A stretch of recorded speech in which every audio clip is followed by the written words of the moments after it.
गुरु महाराज दी हजूरी च बैठी समूह साध संगत फतेह दी सांझ करिए। वाहिगुरु जी का खालसा वाहिगुरु जी की फतेह। बड़ा सुंदर ते मनोहर कीर्तन भाई साहब भाई अनंतवीर जी ने संगत नूं जोड़िया। समा बनिया मैं धन्नवादी हाँ इत्थों दी समूह कमेटी दा हैड ग्रंथी साहब दा, हरपाल जी और उन्हों की सारी टीम का जिन्हों ने मौका दिता। अज पहली दफ़ा मैं जामनगर आया वां, संगतां दे दर्शन कर रहा वां। मैं इस गल का भी धन्नवादी हाँ कि इत्थे पूनम भैन मैडम जी इत्थों दे मैंबर पार्लीमेंट जिवें राणा जी ने आख्या है, बहुत लंबे समय से ये चल रहा था कि इतनी बड़ी शहादतें हुई हो और कोई उनको याद नहीं करता। हमारे को किताबों में वो पढ़ाया जाता है जिन्होंने हमारे कत्ल किए, जो हमलावर थे हमारे पे, चाहे वो गोरे हों, चाहे वो मुग़ल हों, चाहे गज़नी हो। हैरान होता हूँ कि गज़नी एक छोटा सा गांव था, वहाँ से 200 बंदे लेके एक बदमाश उठता है और हिंदुस्तान को तबाह करके चले जाता है। जब उसका दिल करता है वापस हमला करता है, फिर यहाँ से उठ के चले जाता है। ये गुरु नानक की फ़ौज थी कि अगर गज़नी का किसी ने मुंह बंद किया तो वो गुरु नानक की फ़ौज थी जिसने मुंह बंद किया।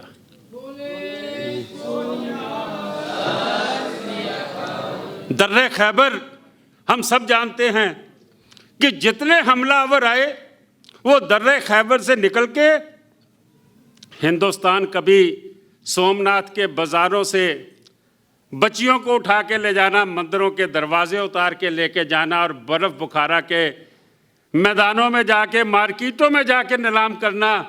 आधी आधी रात को कहते ना, सरदार तेरे 12 बज गए। हाँ, हमारे 12 बजते हैं। हमारे जब 12 बजते हैं हम मजलूमों की बहू बेटियों को छुड़ा के लाते हैं।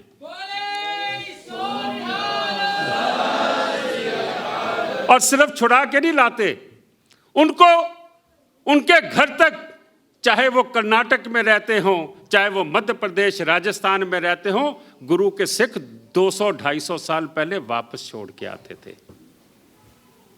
अगर सेवा की बात कर लूं तो मुझे कुछ कहने की जरूरत नहीं है। जो कोरोना में आपने देखा है कि जिस चीज़ों की लोग ब्लैक करने लग गए थे, गुरु नानक का घर मुफ्त बांट रहा था और करोड़ों में बांट रहा था। जिस निशान साहब को कोई आतंकी कहता था, उस निशान साहब को देख के सुबह 3 बजे लाइन लग जाती थी कि यहाँ से ऑक्सीजन मिलेगी, यहाँ से कंसंट्रेटर मिलेगा, यहाँ से दवाइयाँ मिलेगी, यहाँ से लंगर मिलेगा। मैं छोटे साहिबजादों पे आ जाऊं। गुरु गोबिंद सिंह के जब चारों लाल शहीद हो गए बड़े 2 चमकौर की जंग में, और चमकौर की गढ़ी की दीवार से, मीनार से देख रहे हैं बड़े साहिबजादे को जब वो घोड़े पे सज के जा रहा है, 18-19 साल का बेटा कलगी सजा रहा है। मैं भी बाप हूं किसी बेटे का। मैं देखता हूं कि मेरा बेटा जवान हो रहा है, इसको कलगी लगाऊं, इसका सेहरा बांधूं, इसका घर बसाऊं। लेकिन हमारा गुरु था, उसने कौम के लिए वहां भेजा जहां पे मौत निश्चित थी। और बेटे ने कभी पूछ के नहीं कहा कि पिताजी मैं यहाँ जाऊं कि ना जाऊं, मेरा शस्त्र भी ठीक है कि नहीं। उन्होंने गुरु से आज्ञा मांगी और मैदान जंग में गए। और जब शहादत हो रही है बड़े बेटों की, गुरु गोबिंद सिंह जकारे छोड़ रहे हैं, भले सो निहाल, और तीर चला रहे ने कि शाबाश, तुमने अपनी छाती में वार खा के आज हिंदुस्तान को बचाया, आज कौम को बचाया, आज सच की लड़ाई के लिए लड़े हो। और छोटे साहिबजादे राणा जी ने मोतीराम मेहरा जी का इतिहास बचाया, जो सिख नहीं थे। दीवान टोडरमल एक बनिया कम्युनिटी को बिलोंग करते थे, उनके परिवार तबाह कर दिए गए, कोल्हू में पीड़ के मार दिया गया। मैं समझता हूं जो नवाब शेर खान जो मलेरकोटले का था, उसको बोला गया कि इनके बाप ने, गुरु गोबिंद सिंह ने तेरे भाई का कत्ल किया था, ये बच्चे तेरे हवाले करते हैं। वो कहता कुरान में नहीं लिखा कि इन बच्चों से मैं अपने भाई का बदला लूं, इनका पिता जब मिलेगा मैदान जंग में मैं उससे जंग करूंगा। लेकिन किसी ने इतिहास नहीं पढ़ा। ये छोटे छोटे बच्चों को, साहिबजादों को पेड़ों के साथ बांध के गुलेलों से मारा गया। टॉर्चर किया गया, वो टॉर्चर किया गया जो इनह्यूमन था। लालच दिए गए, हूरें दी जाएंगी, राज दिया जाएगा, लेकिन साहबजादों का दीन नहीं डोला। 3 दिन जैसे बोला कचहरी लगती थी, रात को दादी के पास आते थे तो दादी उनको साखियाँ सुनाती थी, इतिहास सुनाता था कि तुम्हारा दादा कैसे चांदनी चौक में शहीद हुआ था। आखिर शहादत होती है, और जब शहादत होती है कैसे दीवारों में चुना जाता है, और जैसे बोला कि वो 6x4 की जगह या 6x6 की जगह से कीमती कोई जगह नहीं जो दीवान टोडरमल ने मोहरे बिछा के ली थी। लेकिन मैं सारी बात को अखीर लेके आता हूं कि आज तक किसी ने रिकॉग्नाइज किया, किसी ने हमारी इस बात को रिकॉग्नाइज किया? अगर किया तो हमारा प्रधानमंत्री नरेंद्र भाई मोदी, जिसने पहली दफा वो इतिहास रचा कि दुनिया में हमने, मेरी जिक्र किया ना अभी आपने कि मैंने फतेह दिवस मनाया 1783 में, लाल किला सिखों ने फतेह किया, किसी को नहीं पता। बंदा सिंह बहादुर जिसने पहला राज एस्टेब्लिश किया और उस जालिम को मारा जिसने छोटे बच्चों को नींव में चुन दिया था, लेकिन ये हमें बताना पड़ा ना, कितने लोगों को पता है। लेकिन आज जो नरेंद्र भाई मोदी ने किया है, अब दुनिया में किसी को बताने की जरूरत नहीं पड़ेगी कि ये साहिबजादे जिन्होंने इस उम्र में ऐसी कुर्बानियां करी, मैं समझता हूं कि उसकी मिसाल देखने को नहीं मिलती। बोले सो निहाल। साडी भैन बैठी है इत्थे, मैंबर पार्लीमेंट इथों दे बीजेपी दे प्रधान भी बैठे ने, मैं ਵਧਾਈ देंगा इन्हों क्योंकि 150 तो वध एमपीआं ने लिख के प्रधानमंत्री को दिता सीगा कि यह काम होना चाहिए। मेरी बहुत दोस्ती सी अरुण जेटली जी ने, पहली दफा मैं मिलिया सी मैडम को उत्थे। मैं समझदा कि इस तरीके का काम जिहड़ा प्रधानमंत्री साहब ने, हाँ अज कई लोग उस दे उत्ते कोई ना कोई क्वेश्चन लगाते हैं। मैं समझदा जिहड़े सिख बीजेपी च बैठे नूं दस्सण ना कि की नाम होना चाहिए, लेकिन प्रधानमंत्री की भावना देखो। और साडी आबादी कितनी है इस देश में, डेमोक्रेसी, और डेमोक्रेसी में सिर गिने जाते हैं कि इनका वोट बैंक बहुत बड़ा है।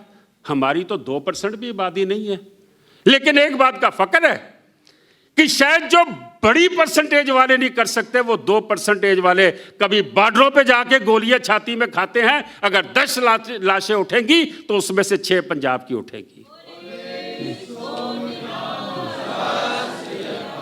दुनिया में कहीं महामारी आ जाए, आज सीरिया के बॉर्डरों में देखो किस तरीके से आईएसएस या लश्कर तैयबा अपने जो एक कुरान को मांगते हैं, एक ईमान को मांगते हैं, लाखों वहां पे शरणार्थी बैठे हैं। अगर उनकी किसी ने जाके बाह फड़ी है तो वो खालसा एड ने फड़ी है, गुरु नानक दे घर ने फड़ी है। मैं समझदा कि जेड़े काम प्रधानमंत्री ने कीते रहे, मैं अपनी गल दस दिना। 1984 की SIT असी बनवाई, सज्जन कुमार नूं 35 साल बाद सजाए मौत किसी नूं होनी, किसी नूं उम्र कैद होनी, ये प्रधानमंत्री मोदी तो कराई है। करतारपुर साहब का लांघा प्रधानमंत्री मोदी तो खुलवाया है। कदी काली सूची, ब्लैक लिस्ट, कांग्रेस 35 साल असी लड़ते रहे, साडे NSA साडे ते बम केस पाते रहे, लेकिन साडा काम नहीं किया। पहली दफा अगर काली सूची माफ की तो मोदी सरकार ने की है। अज भी जेड़े जेड़े काम, जे मैं दिल्ली की गल कर लवां कि साडे कॉलेजां दे मिनोरिटी स्टेटस, ये मैं अपनी स्टेट की गल कर रहा, लेकिन जे मैं गुजरात की गल कर लवां, जिस तरीके नाल प्रधानमंत्री साहब ने गुजरात दे विच भावें लखपत साहब होवे, भावें बेट द्वारका होवे, जिस तरीके नाल 5-5 करोड़ रुपया मैं समझदा दिता गया, या रूपानी साहब वेले जदों 350 साला मनाया गया, असी उत्थे आप आए सीगे, और साबरमती का नाम असी इतिहास सुनिया सी महात्मा गांधी के वक्त। महात्मा गांधी साबरमती ते देखा 50,000 तो उत्ते गुरु नानक नाम लेवा इकट्ठा सी, और सरकार ने जिस जश्न ना मनाया, मैं समझदा मैं तारीफ करांगा गुजरात की सरकार की भी। गुरु गोबिंद सिंह जी के नाम पे 1100 बेड, ये मैडम बहन बता रहे हैं कि 1100 बेड का हॉस्पिटल जामनगर में मोदी साहब आए और उन्होंने इनकी जो तजवीज़ थी, अब यहाँ पे कितने सिख रहते हैं, लेकिन गुरु गोबिंद सिंह जी के नाम के ऊपर ये हॉस्पिटल बनाना, मैं समझता हूँ लोगों को एक मैसेज दिया है कि इस राज के अंदर अगर किसी ने धर्म की खातर, देश की खातर, ह्यूमन राइट्स की खातर अगर किसी ने कोई काम किया है तो उसको सम्मान जरूर मिलेगा। कईयों का विरोध होगा, मोदी साहब से जरूर करें, लेकिन अगर किसी ने अच्छा काम किया, अभी राणा जी ने बोला ना कि अगर जो नवाब मलेरकोटला था उसने सिर्फ ये कहा कि ये बच्चों को मारना नहीं चाहिए, कुरान नहीं इजाजत देती। गुरु गोबिंद सिंह ने हुक्म किया था मलेरकोटले के मुसलमान को कभी कोई हाथ नहीं लगाएगा। 1947 हो गया, कई दंगे हो गए, लेकिन मलेरकोटला में किसी मुसलमान को, वो हमारे से ज़्यादा सिख उनको उनकी इज्जत करते हैं, वहाँ पे किसी ने हाथ नहीं लगाया, जिसने हमारे लिए सिर्फ आ का नारा मारा था। मैं समझता हूँ कि अगर मोदी साहब ने हमारे को सम्मान दिया है तो हमारा भी उनको धन्यवाद करना बनता है। मैं एक बारी फिर आप सबका आभारी हूँ, आपने मुझे समय दिया यहाँ पे और आके संगत के दर्शन कर सका, और बहुत सोहना समा भाई आनंदवीर जी तुसी बनिया सीगा। गुरु तुहाडे ते बख्शिश करे, तुहाडे कोल उम्र है और तुसी इसे तरीके रियाज करो, संगत जोड़ो, बाणी नाल संगत नूं जोड़ो। बहुत बहुत धन्यवाद। वाहिगुरू जी का खालसा, वाहिगुरू जी की फतेह।